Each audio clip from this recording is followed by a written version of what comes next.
BNP তো অভ্যুত্থানের শক্তি এবং বিএনপি সবসময় দাবি দাবি বা যেটি রাজনৈতিক বাস্তবতায়ও যেটি দেখা যায় যে তারা দাবি করে অভ্যুত্থানে তারা একটা বড় অংশ ক্ষয়ক্ষতি হয়েছে বা সবচেয়ে বেশি ক্ষয়ক্ষতি হয়েছে। যেটি অ্যাডভোকেট শিশির মনির মানে বলতে চাইছে যে এইটা জুলাই অভ্যুত্থানকে অস্বীকার করা হবে, জুলাই সনদ এখনই বাস্তবায়ন না করলে। আপনি শুনছিলেন মানে উনার কথা আপনার কাছে? বিএনপি শুধুমাত্র এই জুলাই অভ্যুত্থান না, বিগত 17 বছর ধরে যেভাবে সাফার করেছে তার ধারাবাহিকতায় অভ্যুত্থান এসছে। বিএনপি সবচেয়ে বড় ক্ষতিগ্রস্ত হয়েছে হাসিনা গভর্নমেন্টের সময়। আমি ওনার কথার মধ্যে একটু আমার মনে হয় বোঝার ভুল থাকতে পারে, আমার বোঝার ভুল হতে পারে। জুলাই সনদ ঐক্যমতে পৌঁছা, জুলাই সনদ এক হওয়া, সবাই একত্রে জুলাই সনদকে বা এটাকে ঐক্যমতে নিয়ে আসা আর বাস্তবায়ন দুটো ভিন্ন শব্দ। এখানে কিন্তু ভুল করলে আমাদের সমস্যা হবে। বাস্তবায়ন মানে হচ্ছে সনদের যে বিষয়গুলো থাকবে, এখানে 1 2 3 4 5 অনেকগুলো বিষয় আছে সনদের। কিছু বিষয় এখনই বাস্তবায়নযোগ্য, কিছু বিষয় পরবর্তী সংসদে বাস্তবায়নযোগ্য। এটা ধারাবাহিকভাবে বাস্তবায়ন কিভাবে করা হবে সেটাও জুলাই সনদে থাকবে।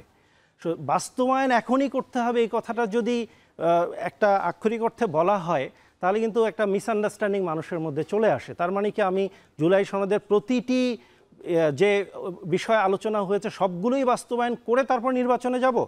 এইটা একটা প্রশ্ন। নাকি এইটা যে এখন সব বিষয়ে যেগুলো আলোচনা হয়েছে সেটার একটা জায়গায় ঐক্যমতে পৌঁছে সবাই জুলাই সনদটাকে সই করবে বা তারা সবাই এটাকে স্বীকৃতি দেবে। এখানে যেটা টেকনিক্যাল প্রশ্ন যেটা আসে, জুলাই সনদটা কিভাবে এটা একটা ফ্রেমওয়ার্কের মধ্যে আসবে সেই বিষয় নিয়ে হচ্ছে মূলত বিষয়টা। এটা কি নির্বাচনের পরে এই ফ্রেমওয়ার্কটা তৈরি হবে না আগে হবে? অবশ্যই যে কমিশন আছে ঐক্যমত্য কমিশন, সেখানে যারা স্টেক হোল্ডার সমস্ত রাজনৈতিক দল মিলে এখানে আলাপ করছে, ওনারা যে বিষয়গুলো ঐক্যমতে আসবে সেটা ওইখানেই ওনারা সই করবে, ওখানেই একমত হয়ে যার যার ওপিনিয়ন দেবে। এবং কিছু কিছু বিষয় আপনি বিএনপির হয়ে আপনি মনোনয়ন চাইছেন, নির্বাচন করবেন, কিন্তু আপনার তো আরেকটা পরিচয় আছে, আপনি সংস্কার কমিশনের সদস্য ছিলেন। মানে বলছেন যে সংস্কার বাস্তবায়ন এখন না পরে। আপনি সরল প্রশ্নটা করি, মানে এই সংস্কার বাস্তবায়ন যদি সবাই একমত হয়, দলগুলো যদি মনে করে, গণঅভ্যুত্থান বলা হয় যে গণঅভ্যুত্থানের একটা বড় দাবি হলো সংস্কার, তাহলে এখন বাস্তবায়ন হতে কি কোনো সমস্যা বা কোনটা ভালো হয় সংক্ষেপে যদি বলেন? সংক্ষেপে হচ্ছে বাস্তবায়নটা নির্ভর করছে রাজনৈতিক সদিচ্ছার উপরে। বাস্তবায়নের আইনগত প্রক্রিয়াগুলো সবার জানা আছে। আপনি যদি এখনই সব করতে যান তাহলে আইনগত জটিলতা আছে। কিছু বিষয় যেখানে সংবিধানের সাথে সম্পর্কযুক্ত না সেগুলো এখনই বাস্তবায়ন করা যাবে, ইলেকশনের আগেও করার সুযোগ আছে। সংবিধানের সাথে সম্পর্ক নেই যেগুলো সংবিধানের সাথে সম্পর্কযুক্ত সেক্ষেত্রে একমত হতে হবে। আমরা কি এটা নির্বাচনের আগের যে সিস্টেম আছে, পৃথিবীব্যাপী যে স্বীকৃত পদ্ধতি আছে, একটা পদ্ধতি হচ্ছে গণপরিষদ করা।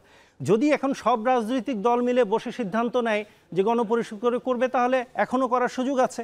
আর যদি সব রাজনৈতিক দল মিলে এটা সিদ্ধান্ত নেয় যে না এটা সংবিধানের বিষয় পার্লামেন্টের মাধ্যমে হবে তাহলে সেই সময় হবে। এখন আমার এখানে ব্যক্তিগত রাজনৈতিক দলগুলো তো আলাদা আছে, আমার ব্যক্তিগত একটা অবজারভেশন আছে।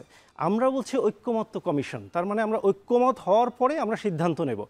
কারো যদি ঐক্যমত না থাকে সে নোট অফ ডিসেন্টও আছে। এখন আমি যদি মনে করি এই বিষয়ে আমি ঐক্যমত হব না যে ইলেকশনের আগে বাস্তবায়ন হবে, তাহলে সেটা অন্যান্য দল রেসপেক্ট দিতে হবে না? এই জন্য তো ঐক্যমত্য কমিশন। এখানে সব কি 100% সবাই একমত হবে? যে বিষয়ে সব একমত হবে না সেগুলো নোট অফ ডিসেন্টে থাকবে। কিন্তু মঈন ভাই, এই প্রশ্নটাও তো একটা যৌক্তিক প্রশ্ন যে আপনি কেন একমত হবেন না? আমি কেন একমত হবে না সেটার পিছনে আমার লজিক থাকতে হবে। আমি যেসব দল বিভিন্ন বিষয়ে তারা নোট অফ ডিসেন্ট দিয়েছে তারা তাদের লজিকগুলো দিয়েছে, লজিক দিয়েছে বলেই নোট অফ ডিসেন্টটা অ্যালাউ করা হয়েছে।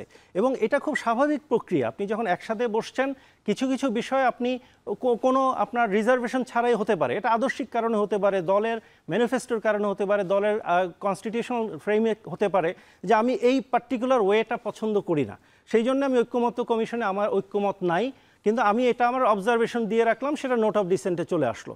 এইভাবেই তো একটা সনদ হবে। এই সনদটা সবাই মিলে একমত হতেই হবে। এই একমত হলেই দেন এটার বাস্তবায়ন প্রক্রিয়াটা পরবর্তী ধাপে যেভাবে সিদ্ধান্ত বলবো যে এই আইনি একটা জটিলতা হতে পারে, এগুলোই আসলে বড় একটা যুক্তি, তাই তো?